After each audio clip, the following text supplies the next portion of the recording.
Hello and welcome to the first edition of Journalist Hangout. This week, I'm Ayodele Ozubakun. Today on the program, Mend says federal government is ready to strike a deal to end Niger Delta crisis. Former chairman of the House of Representatives Committee on Appropriation says there is corruption in the House of Reps. Later on the program, NLC calls on the Nigerian police to fish out officers responsible for the killing of Nasarawa workers. Joining me today are Babajide Kolade Otitoju, Lekon Shote, and Mojid Jami. So if you're ready, let the hangout start now.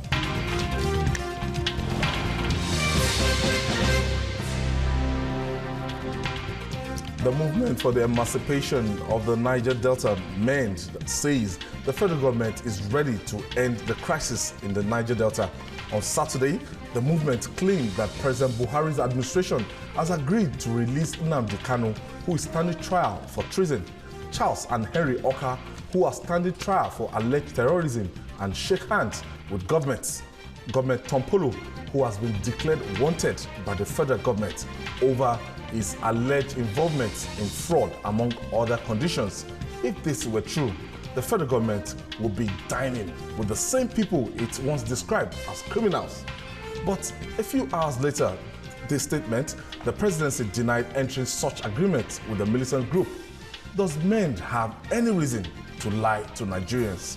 Jide, please give me a background to this. I know the federal government have been trying to reach out to the militant groups in the Niger Delta, and I know MEND, they've been releasing their normal press releases with Momo Jomo, and I don't know how the Avenger comes into this, but if these people, MEND, if they are saying that the federal government, they've agreed to release somebody that is standing trial for treason, that is Nnamdi Kanu, and Charles and Henry Oka. I think is Henry Oka the one in South Africa?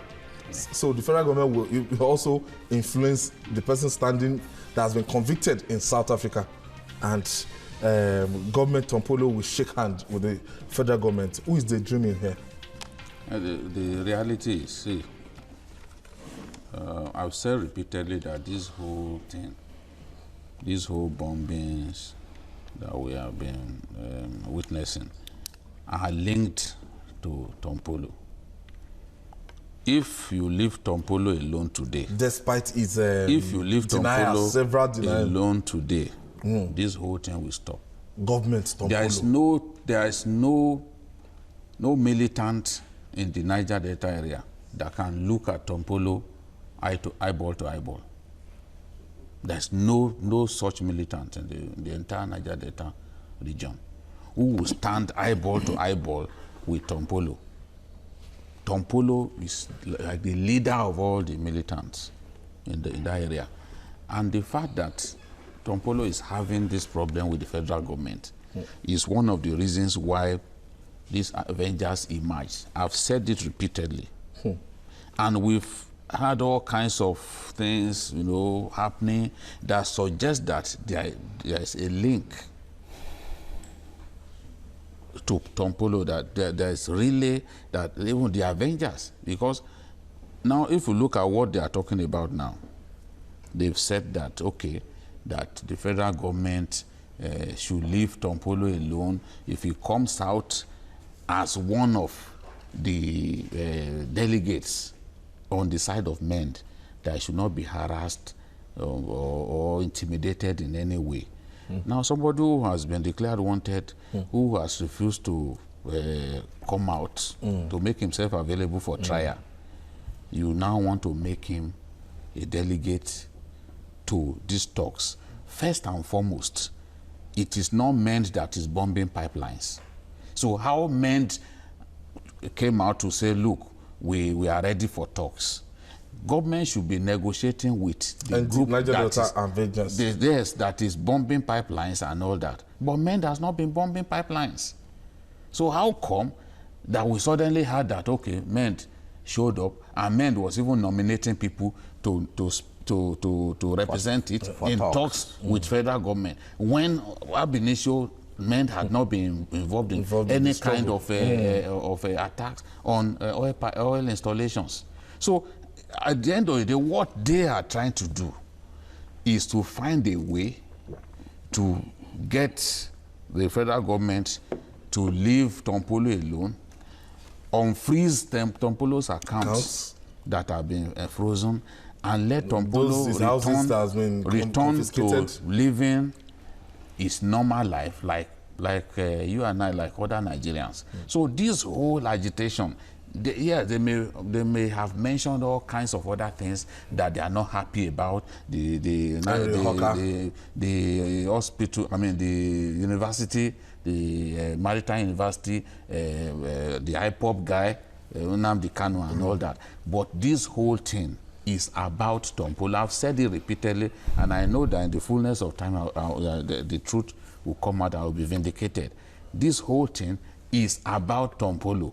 They are not happy about the fact that the Tompolo has had to go underground. His accounts have been frozen, and even Baramotu, his country home, has been attacked. So this, you saw the letter, I mean the statement by the deputy governor of Delta State, who himself was nominated to that position by Tompolo, saying that Tompolo is tempted to return to militancy by the way that he's been treated. So this whole thing, because Tompolo is so strong, he's so big among the militants, if Tompolo would be, if the government will get into a deal that will allow Tompolo to begin to live his normal life, you know, and come out of hiding, I can tell you that the bombing of pipelines will end. I think what these guys are trying to do is to do what the Yorubas call wuru to the answer.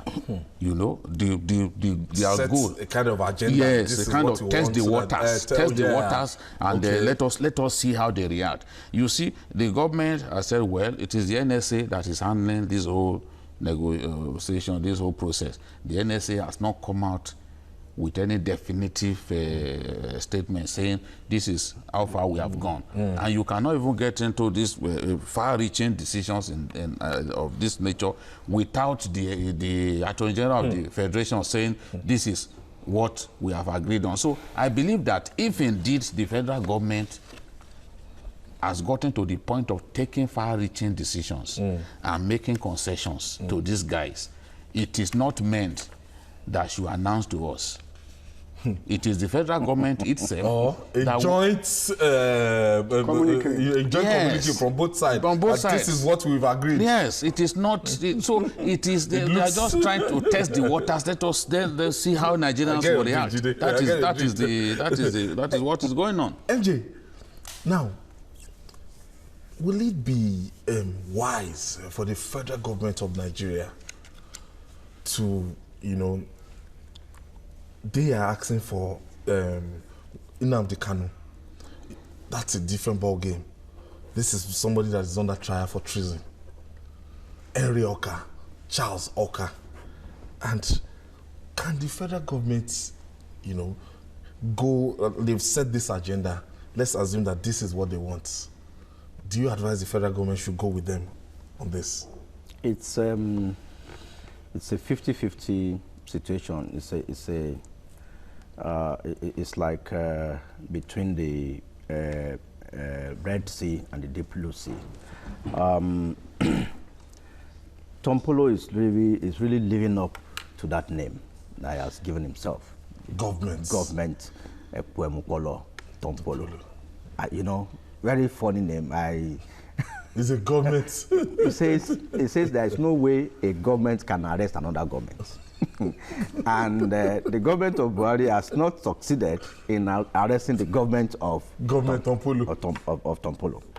And you see, like Jide said, it's rather funny that we are getting this signal from MEND, whereas MEND had never been involved in those bombings. It's been Avengers. And at a point, you know, it's like Tompolo is a very smart guy. You know, he's playing a mind game. You know, you could recall at a point they said he knows nothing about Avengers. He issued a statement. Has denied ever any links with the Avengers. But the same Avengers have come to tell us that Tompolo should be released, his account should be defreezed before there could be peace. There was even the time the Avengers were warning Tompolo to stay clear of this. To stay clear. I mean, it's their house. It's a game. But you see, my own take from the angle of economics and rational thinking is the fact that if the federal government does not have the capacity to tackle these characters, if we can't confront them the way, I mean, because that is their terrain, that is their turf, the creeks.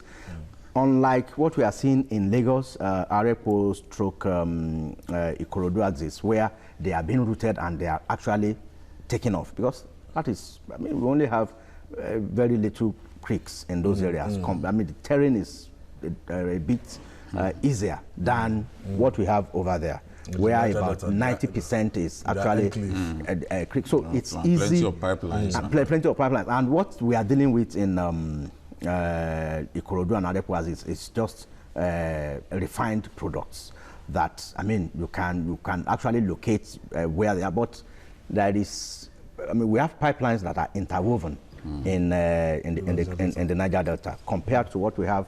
And so, if we cannot handle them, I mean, and it's difficult for us to win any war as a government, it would be it Navy or Air Force or the troops or the ground troops, to win those guys in battle in their domain. It will be very, very difficult, even if you use the amphibious war guys. Now, simple arithmetic. These guys take about 3 billion naira every month in amnesty. Of course, there are feelers now that the amnesty will resume again. Yes. If they take 3 billion naira monthly, and we are losing about 51 billion. About 51 billion monthly. That's what I wanted to ask Lekon. Yes. Let us give them their 3 billion until we are sure that we are strong enough. To deal with them, to face them squarely.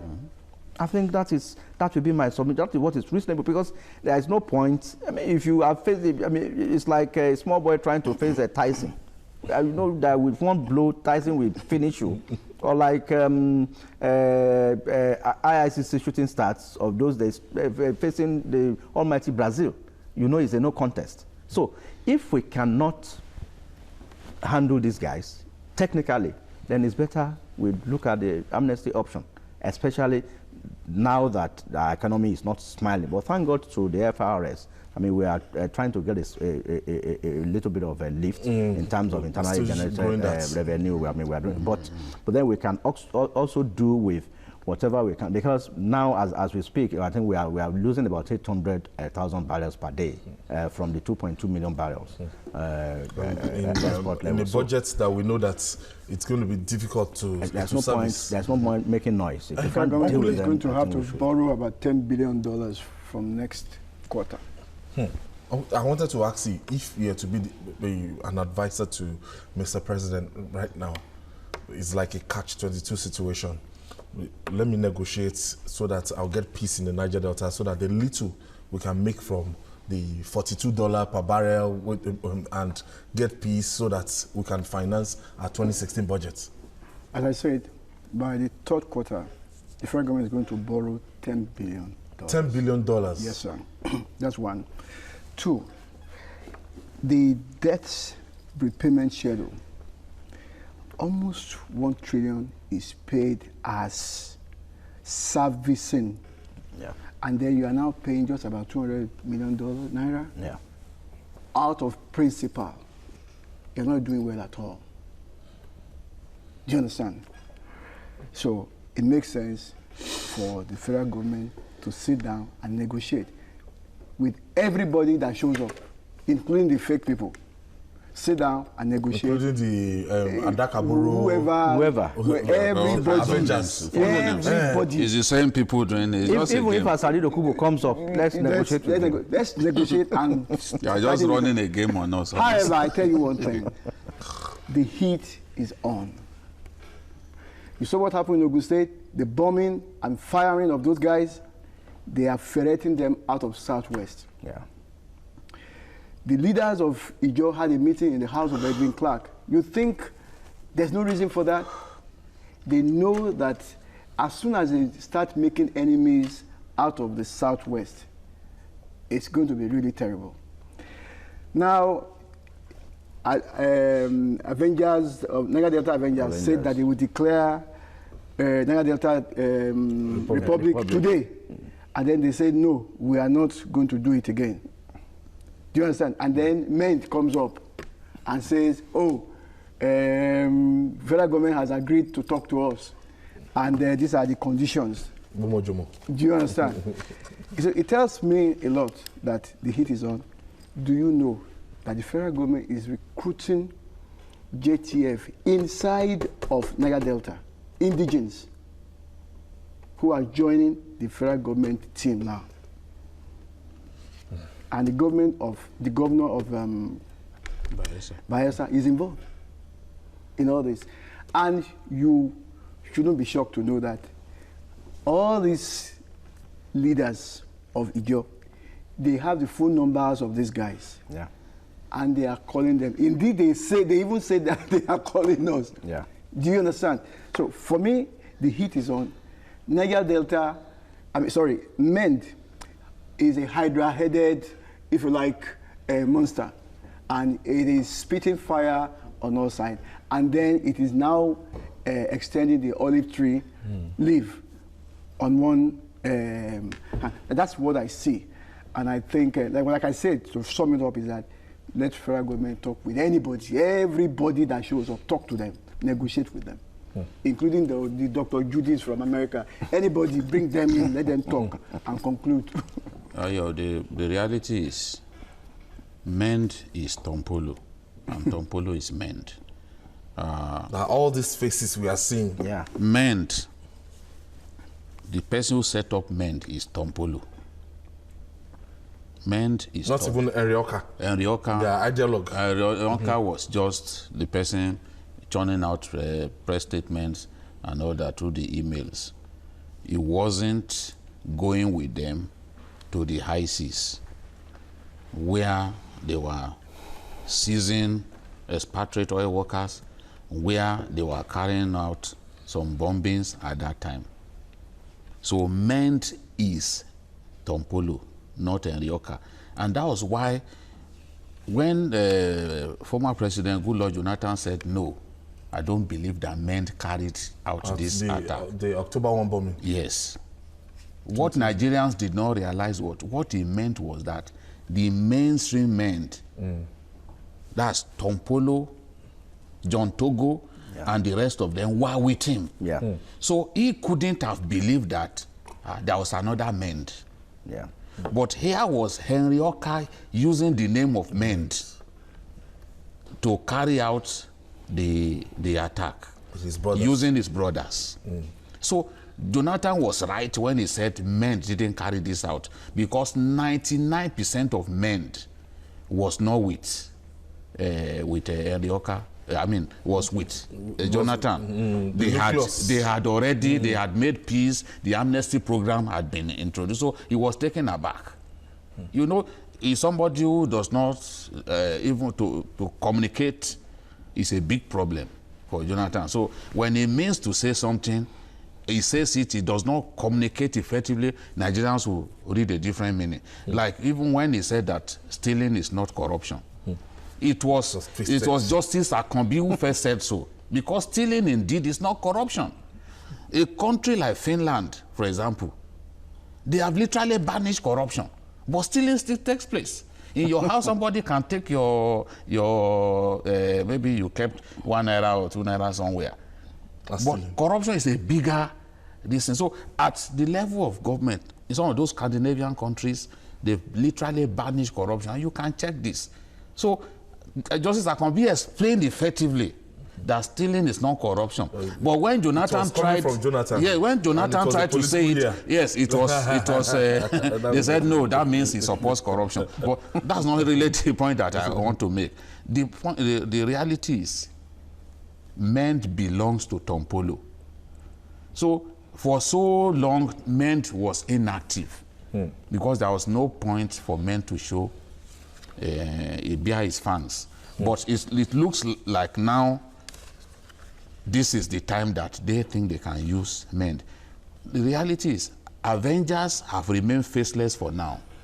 If the government wants to negotiate, it must see the people that to negotiate with. This is not a John Cena kind of you can't see me. They must see the people that they want to negotiate with. Exactly. So MEND is now being brought forward. That's right. To say, okay, MEND will negotiate, because MEND kept saying, look, we are ready to negotiate, but you are not the one bombing pipelines. So why should it be you? Now I now understand it more. So why should it be you? Then now, what's the next now if things don't go wrong, I mean, if things don't go according to plan with MEND, they can now say, okay, since the government didn't demonstrate I think by now the Avengers should be telling us that, no, it's not MEND, that they're not representing us. No, I think to buttress what Jide has just said, MEND, the Tompolo MEND is the guys who are really on ground. The mainstream MEND. It's the mainstream MEND. But they are the practical ones on the field doing all those activities. While the Enriokas MEND is just the ones that are on social media. Yes. So to say, I mean, the usual press releases, they are the ones who are like the secretariat. But where the real practical thing, those who can go to the high seas. Can go to the high seas. No. They don't even have the... Tompolo, because Tompolo does not have that command of language, so to say. It's MEND, I mean, it's Enrioka that, I mean, can actually... So his nickname is Jomo Bomo. That is it. Okay, I have my first caller. From Plateau State, that's Jos. Buchi. Thank you for joining us, Buchi. Hello. Hello, Buchi. Hello, good evening. Thank you for hanging out with us. Yeah, thank you very much. Nice work you guys are doing over there. Hello, can you Hello. hear me? Yeah. Nice work you guys are doing over there. My thumbs goes to Abachide. Thank you, Buchi. Thank you, Buchi. I've been following all over for you. Nice work doing there. For the militants and the federal government, let them try and call a spade a spade. Let the federal government stop playing games with us and the Avengers and the Niger Delta issue. If they are going to strike a deal, let them strike a deal. If they are not going to strike a deal, let them come out and tell the people that, yeah, this is what we are going to do. Like what you said just now, during Jonathan days, that people are saying this is that. Yeah, people might say that he was governor, president of Nigeria, definitely, but people might say, the other one is the best president in Nigeria. Yeah, everyone has his own feeling. Thank you, Buchi. He is really telling Nigeria, he's just telling us. Thank you for your contribution. You're landing on this? Yeah. So I think that in the end, they've made this whole thing open-ended.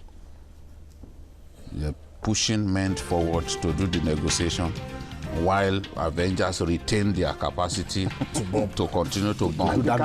So at the end of the day, they can say that, well, since the talks with MEND did not go according to plan, the Avengers had no choice but to continue the bombing.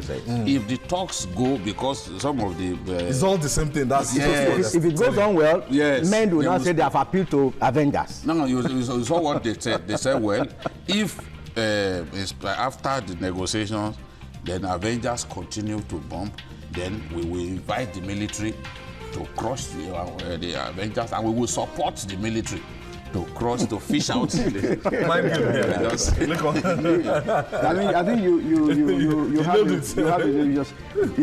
it's a mind game going on. It's a mind game. All right, when we return, and I think Abdulmumuni Jibrin spills more beans, says House of Representatives stinks of corruption. Please stay with us. It's still Journalist Hangout. We'll be right back.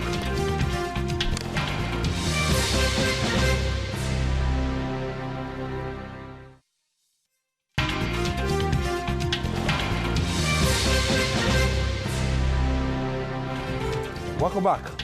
The former chairman of the House Committee on Appropriation, Abdulmumuni Jibrin, insists the Speaker of the House of Representatives, Yakubu Dogara, and 3 other principal officers padded the 2016 budgets.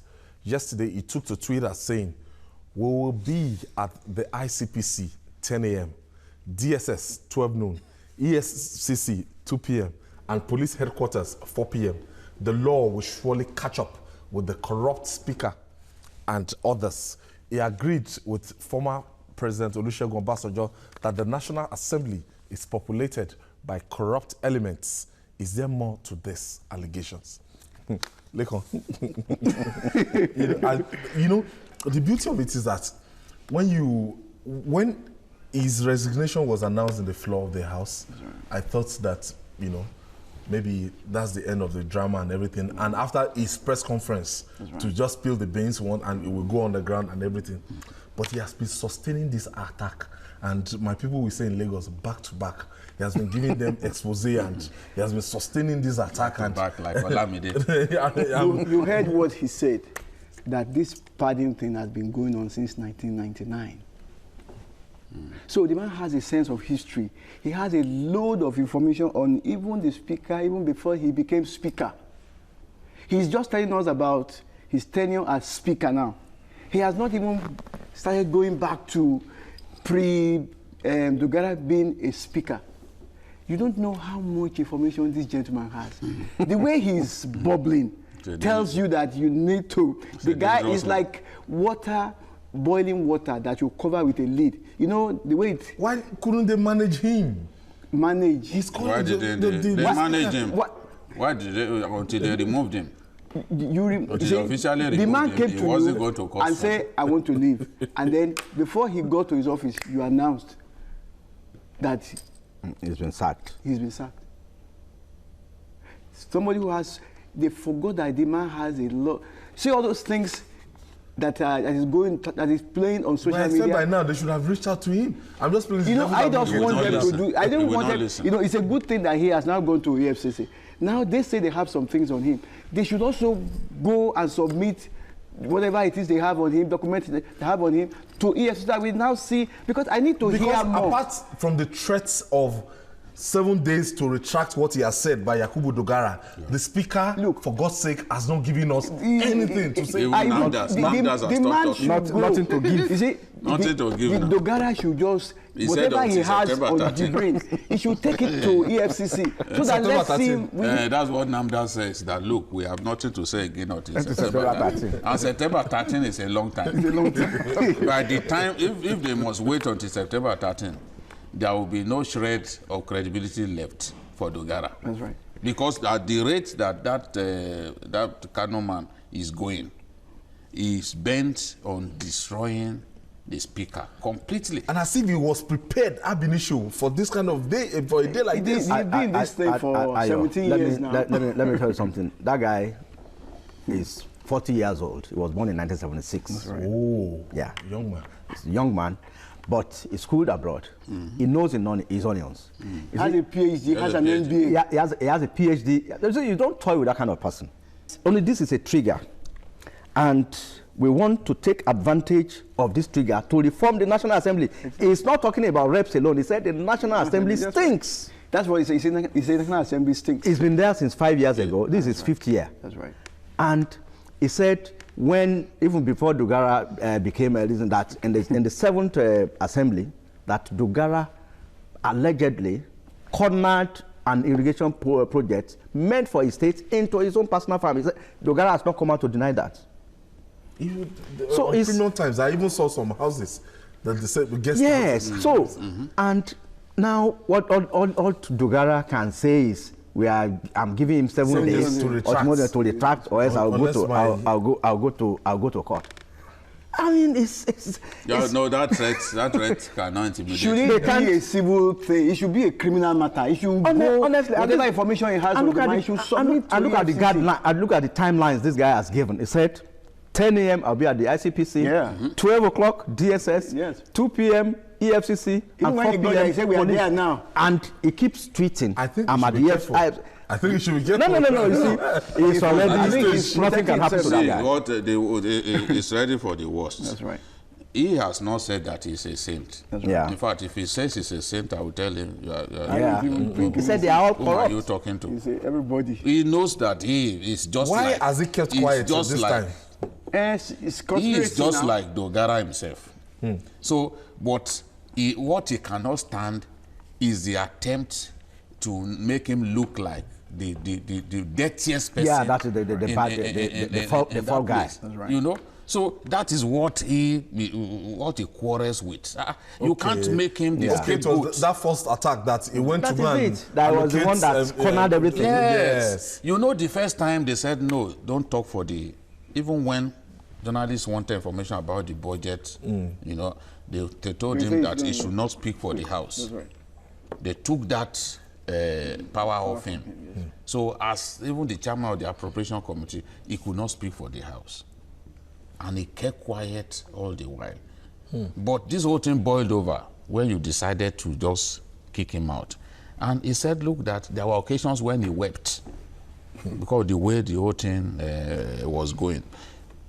It may be embellishments. It may be foolhardy to believe everything that he says.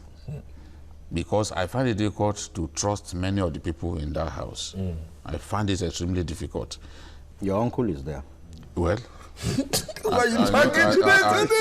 I said, you see, that always listen to what I said. I said I find it difficult to trust many of the people.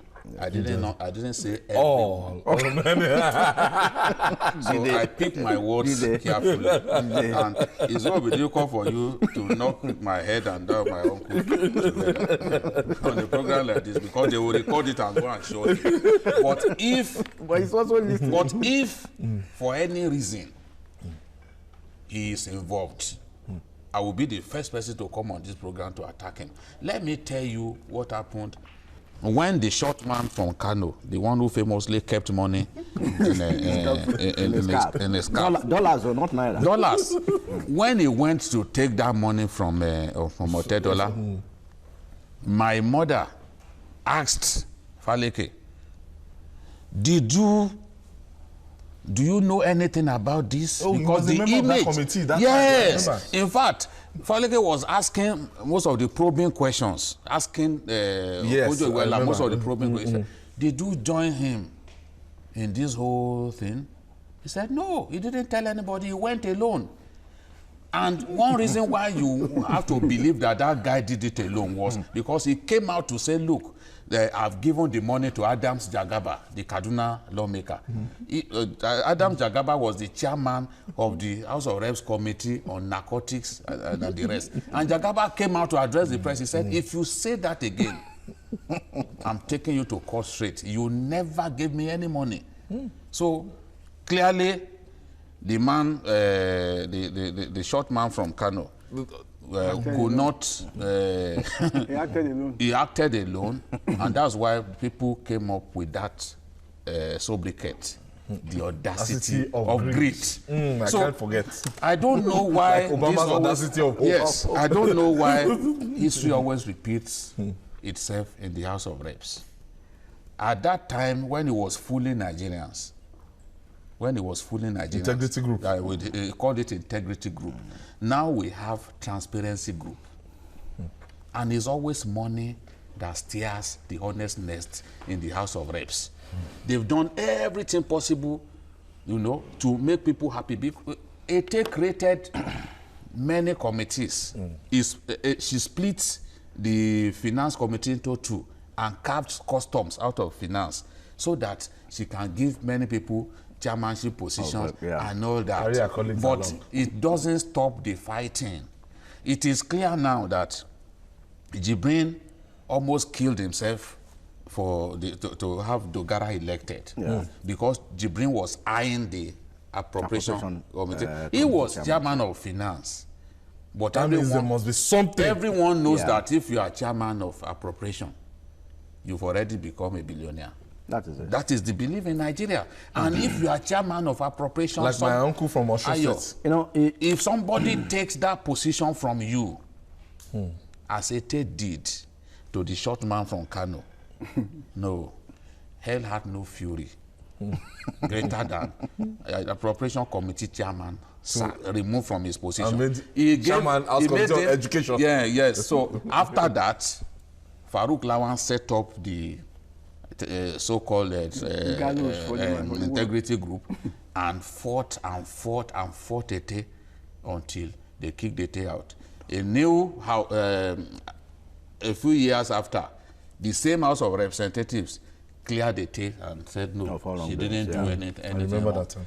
So history always repeats itself in that house. MJ, the federal government right now, this is a Dogara that is a member of the All Progressive Congress. Yeah. This is a Dogara that I know that is quite close to Asorok. Yeah. If I'm sure, from the benefit of those of us that were outsiders, if they ask President Buhari to choose between Dogara and Saraki, definitely you know, but on a good day. But it wasn't his candidate. No, it wasn't his candidate, but so, he became close to them and even met Dogara even before. Jibrin is saying that he's a double agent. So right now, how best can President Buhari address this issue? Well, I think it's beyond the president. The facts are on the table. And I think because we're fighting corruption now. Yes, this is Nigerians are beginning to tag this in the audacity of padding. I mean, despite the fact that the Buhari meant well for Nigerians, he said we should have a zero budgeting, but these guys, because they know that it will be difficult to pad a zero budget, budgeting, they went for the envelope, the traditional envelope. Where they know that they can continue to add into the envelope until a small envelope will come to will come really big. So, and let us also remind our viewers that Jibrin was actually part of it was not part of Dogara Group. It was part of originally it was with Bajabi Amila. Okay, but something went wrong and he switched to the camp of negotiated. They must have offered him the appropriation. That is it. Before he was going to kill himself on the floor. That is it, because he was the one jumping up. So much testosterone. So, you know? Campaigning vigorously for Dogara. Okay, yes. People shouted, and now that is it. It was the one that actually led those. Yes. So you could see the youth in him. He actually exhibited that. Is it the youth in him or the offer made to him? Or rather, he already saw the future. It was a very bright future. Very bright appropriation committee future. He has already appropriated the future. Yes, so not just the youth in him. Not just the youth in him. But then I think Nigerians should count ourselves lucky for the kind of president we have, who will not, allow these kind of things. If the if the president if he had assented to the budget the way they brought it, then the 428 billion would have just gone into the budget, heavily padded from the House of Reps alone. Lekon, the fight against corruption. Ordinarily, on a good day, I don't think this would have been an issue. But a new sheriff is in town, and this will not go unnoticed. Just as we were coming to the studio, I was telling Majid, I said, we are lucky we have a president whose time is identified with anti-corruption. So people can take the fullest advantage, of the fact that we have a president who is known worldwide as anti-corruption. But what I want is this. Now that Jibrin has visited this EFCC and co. Thank God the speaker and the other people don't have immunity. They should invite them. Before the end of this week, they should invite them. Yeah. I'm surprised that today they have not yet invited them. So that they can talk, including those out of the gang of 4 who got 2.8 or whatever amount they got. Out of that 7.15 billion naira. Including the deputy speaker. Oh, yeah, so and the majority leader, all of them.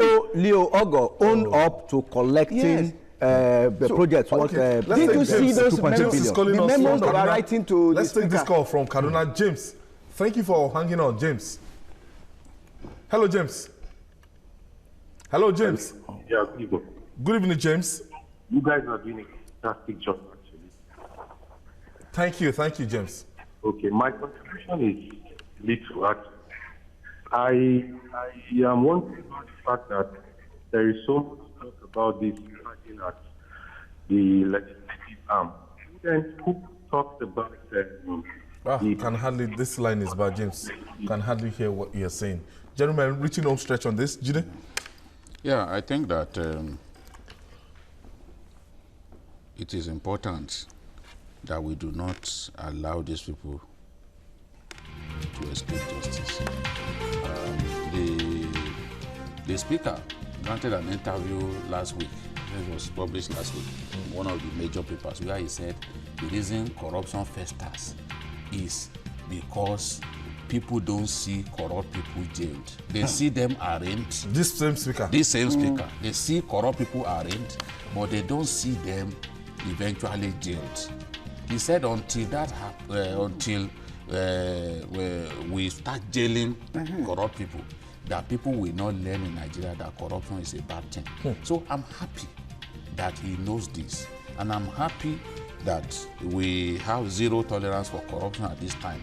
But I'm worried, as I've always said, about the capacity of the EFCC especially to do its job diligently. This is not the first time that we're having this kind of situation. Remember the late former president of Nigeria, Yaradua. At least on 4 occasions, they sent the budget to him and he rejected. He said, this is not my budget. You've padded this up. He sent it back.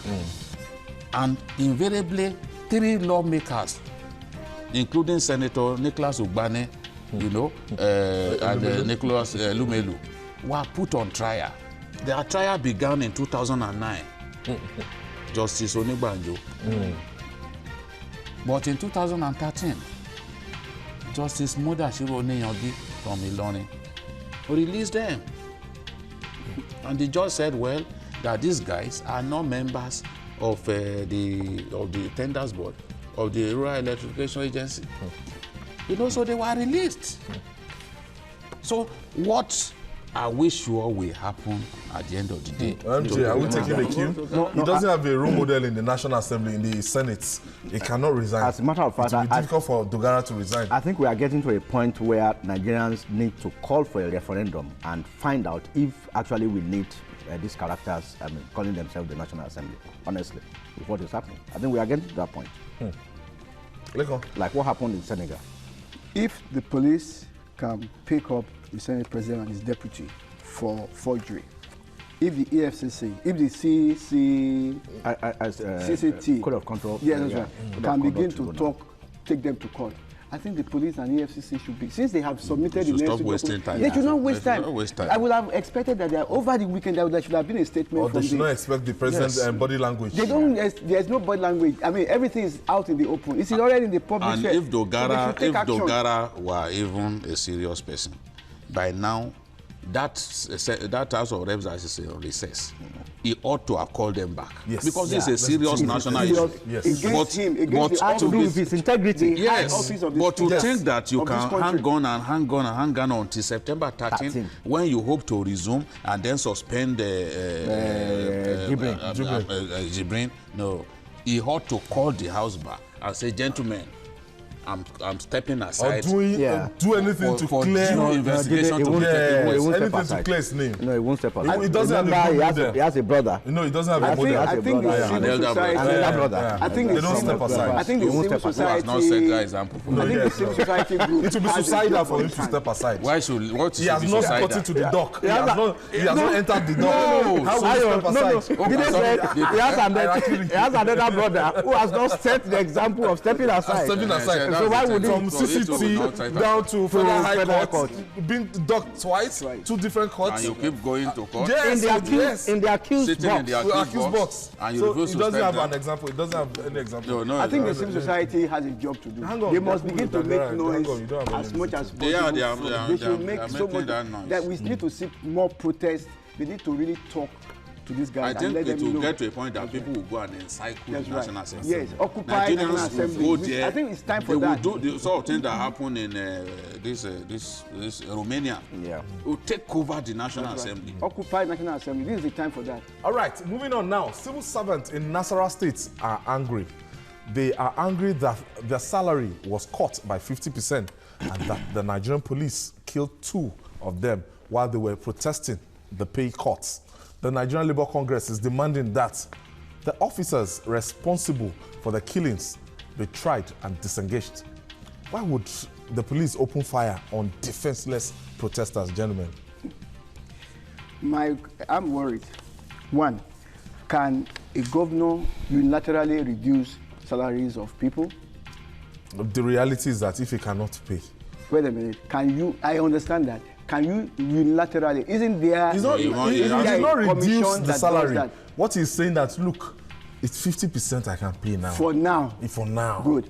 Now. He's still owing the other side. Are you now saying that, you said, I'm not involved, and I'm agitated already, and these people's salary is going to be reduced, and they are like, oh, we are saying. Yes, so don't take this move. And then I know that the police has a rule of engagement. If your boss does not ask you to fire, and you fire, if somebody dies, you committed murder. So I want to know, the person who shot and somebody died, did he have orders to shoot? Who gave the orders to shoot? What were the circumstances that made him to shoot? Was his life in danger? Was his life in danger? Was it in self-defense? You are armed. These people were not armed. They were simply, they knew that the commissioner of police was even inside of the government house while their leaders were negotiating with the governor. And then they were just out, the usual thing. And then, so did they attack you? You that you are carrying a gun? Were you asked to shoot? Who asked you to shoot? Does that person have the authority to shoot? What are the circumstances that made that man ask you to shoot? Otherwise, whoever shot... That is if anybody told him to shoot. If anybody told him. Otherwise, if he shot without instruction, or if anybody asked him to shoot without instruction, the two of them should be picked up for murder. That's my submission. And don't let us forget that it's still the same force that even if any officer is drunk in Lagos can open the trigger and do anything.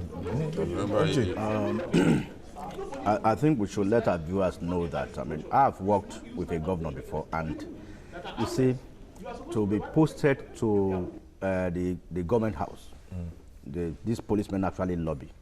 So they see themselves as a special breed, loyal to the governor, not to the workers. And we need to understand that. The policemen, they see themselves as overlords, not even lords, when they are posted to the government house. So they are ready to protect or to do anything for that extra pay. For that extra pay, because they actually collect extra pay for being posted to the government house. So that's the juicy bits. Juicy bits, so to say, not like unlike the hardship postings when you are benched and you are on the counter. That one they call it hardship posting. But if you are on the roadblock and or you are posted to government house, you can make extra funds. Where you can make, or you are posted to bank. No, of course. So it's rather unfortunate that somebody who is supposed to protect these same workers, would open fire on workers who already have their salaries cut by whatever agreement. It's even criminal. And a worker works for 30 days and you are paying him, giving him half pay. A governor once said that if you cannot pay salaries, then you should resign as a governor. That's right. But how many of them will resign today? Probably except the governors of Lagos and Yobe, and maybe about 5 of them that won't resign. So, and for a policeman to be firing at protesting workers of the trade union congress, but this is not the first time they are doing it. To buy those guns. Yeah, but this is not even this common riot where people will be destroyed. But you can imagine it was a peaceful protest to demand for their full pay. It is very unfortunate, and I think the Inspector General of Police by now should have set up a panel to investigate what happened and fish out the culprits and bring them to book. Yeah, NLC is to embark on a nationwide strike over this police brutality, according to the NLC president, Waba. Jide, I think they are waking up now. No, I don't think that they should embark on a nationwide strike because of what happened in Nasarawa. What they can do is to pile pressure and ensure that the culprits are brought to book. but I don't think that a nationwide strike is a solution. Because even this nationwide strike, again, they are going to be humiliated. They were humiliated that last time. The people chose not to go on strike. Yeah. Because the people, we know that the people who make strikes succeed. They are more often than not, at least this time around, they are not going to be on the side of labor. In Lagos, the people who make strikes succeed in Lagos, they refuse to join them, and the strike fails. That was the death sentence. So, now, if they are not careful, if they try it again, it will be worse. You want to test your power. Nobody will even listen to them. So, but the reality is, it's shameful that Nigerian security operatives still do not know how to quell riots or normal civil water, disturbance. Water, you can use I doubt if the bullets, police even still have some of the equipment that you are talking about. I doubt if they still have like rubber bullets or water cannons. Water cannons to... We still, anybody in uniform in Nigeria assumes that he is God with small letter G. You know, they think that they can take people's life just because they are wearing the uniform. That's why a soldier would think that I do not have the right to criticize them, for example. You know, that's why a soldier would think that, look, I cannot argue with him. Right. But in developed countries, that doesn't happen. You can argue with an officer because the officer is paid from the tax that you pay. Okay, so the other day, they wasted people in Zaria. Soldiers wasted people in Zaria. The recommendation of the panel that Governor El-Rufai set up is that those soldiers that open fire in the dead of night and killed women and children, Shiite women and children, should be put on trial. All right. So we want to see that. Let me quickly take Samuel. Samuel is calling us from Nasarawa State. Hello, Samuel. Samuel is our last caller. Thank you for joining us. Please go ahead with your contribution. I just want to confirm your point. I'll make a problem that this man came to power has never been anybody. He has never protected anybody. And we are in nonsense. They were not given from pensioners. He has never added anything to our salary. So our main problem here. I'm having a problem with that line. Thank you. Anyhow, saying thank that you. They are not paying pensioners and all that. Okay. Thank you, Samuel. It's bad enough, really, that we have security agencies that think that the lives of Nigerians is as worthless as a sweet wrap on the floor. So you can't be taking people's lives, you know, in a very careless and flippant manner like this. You can't shoot just because people said, oh, you shouldn't reduce our pay by 50%, then you have to take their lives. MJ, your parting shot on this? It's unfortunate that this is happening in states governed by Al-Makura, where the workers actually stood by him. Yes, when the people came out when they wanted to impeach him. They made it impossible. They made it impossible for the lawmakers. And the same governor is now... You can't pay their salary and now I've not had any statement from the state government on this issue. It is very sad. I know they watch us so much in Lafayette, Nasarawa State. So, Governor Amakura, this is a challenge to you. Lekon. Yes, I saw some photographs of the governor's son's wedding in America, and it was extremely lavish. Extremely lavish. You need to see the photographs. I think the guy is what Jide keeps saying about these governors. Somewhere. You know, he's a white girl, I think from Pakistan or somewhere.